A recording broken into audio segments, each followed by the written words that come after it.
Is this part of your pre-video routine? Got to get up for the...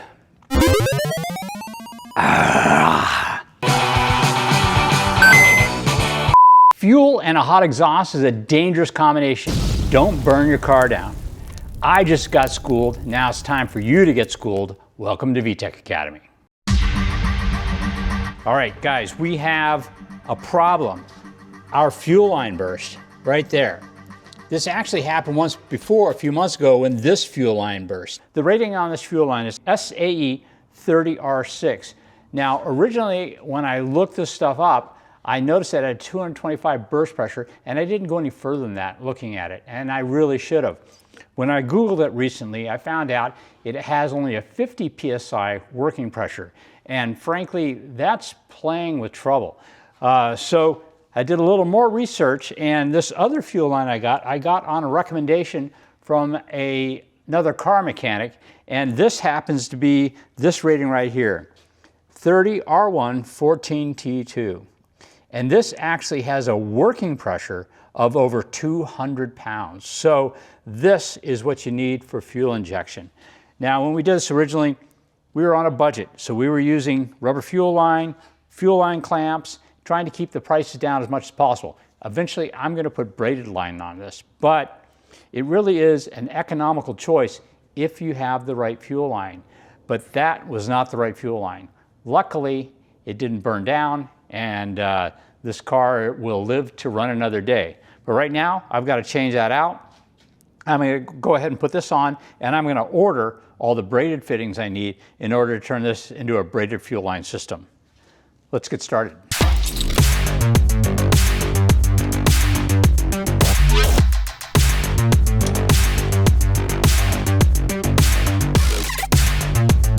Measure once, cut once. Yeah.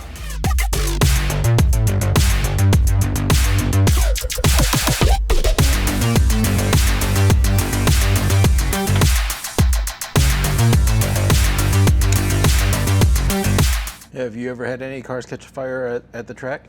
I have had one car catch fire at the track. It was not fuel related. Oh, I'm sorry. We've had two cars catch fire on the track. One of them was oil related, and the other one was turbo related. The turbo one happened first. That happened quite a number of years ago. We were running a K-series. In fact, the turbo was originally in this car, and the turbo was back here. We had transferred over to another vehicle, which was the black and blue car, the black and blue Civic, the 01 Civic. And what happened was we knew that it was going to get really hot back there, so I'd asked the driver not to stay out more than 15 minutes. Well, all day long we kept having problems with the car, and we could never stay out more than a couple laps with a problem. So finally, towards the end of the day, we got it running properly, and he was so happy that it was running well, he stayed out well past the time I'd asked him to stay out. As he was coming in off the track, he yells to me, "I'm going to take a lap around to cool it off." And actually it was to the crew he yelled. So he decides to lap around the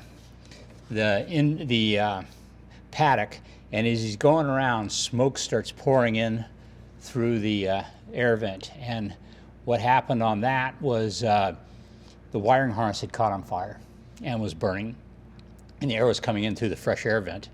And it was crazy because he came to a stop, and we have a video in-car video, and one of the employees comes up, sees the smoke, opens up the hood, and when he opens up the hood, the flames, of course, came out at him as he was opening the hood. So he drops the hood and backs up.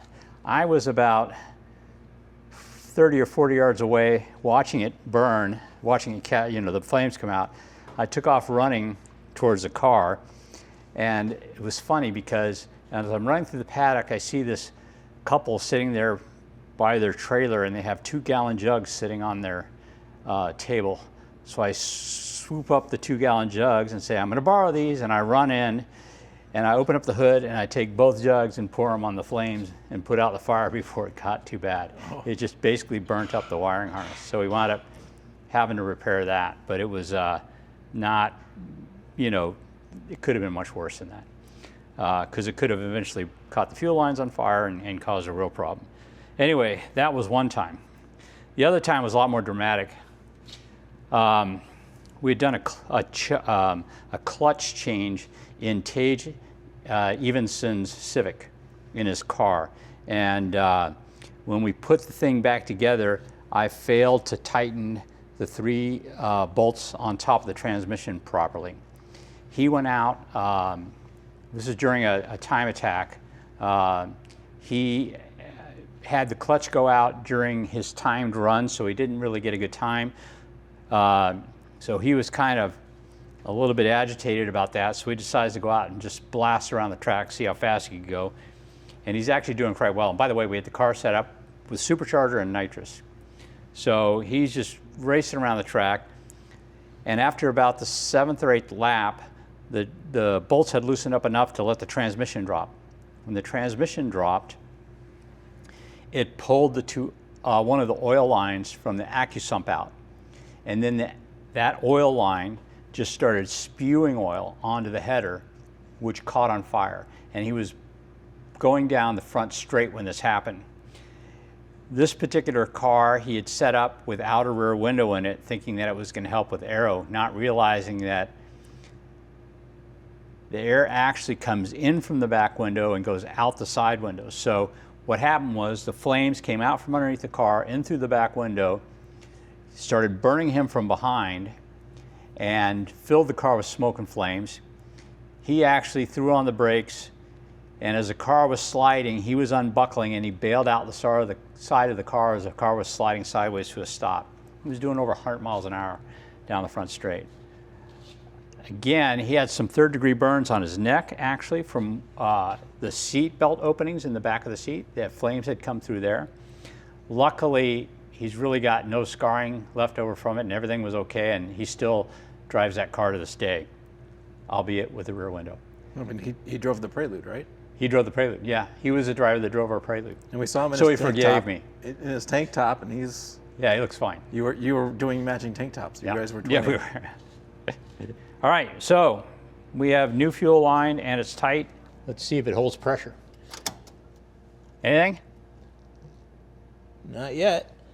I mean, we got some fuel pressure. Oh, we got a leak.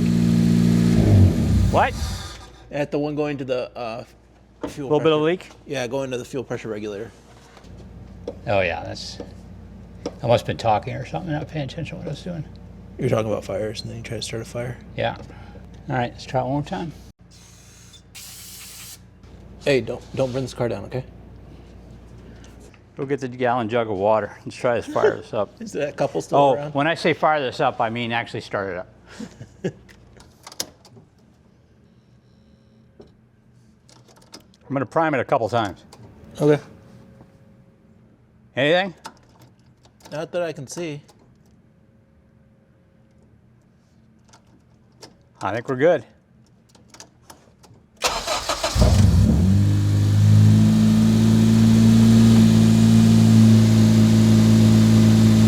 Okay, so you may have noticed that this line still is this original line. It's the SAE J30, the lower pressure stuff. But honestly, this is a return line. It is seeing low pressure, so it's not really a big concern. It's never going to get probably more than about 10 PSI. So I'm going to leave it like that until I get ready to change these fuel lines over to braided lines.